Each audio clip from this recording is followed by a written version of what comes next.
How to create custom GPT in ChatGPT. Want ChatGPT to act exactly how you need? Let's create a custom GPT step by step. So first log into ChatGPT and then select GPTs. Under GPT, select Explore GPTs. Now from here, you'll find this create button at the top right. So click on it. And then as you can see, to be able to create a GPT on ChatGPT, you'll need to avail the plus version or the premium plus version of ChatGPT.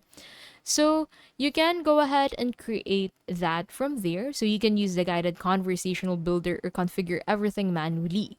Both let you set instructions, knowledge, and actions. Write a clear instruction for how your chat GPT should behave. So for example, you want to set it to always generate scene by scene faceless tutorial scripts with narration and visuals.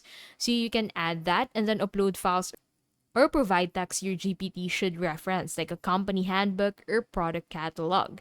Now, enable capabilities like web browsing, code execution, or image generation depending on your needs.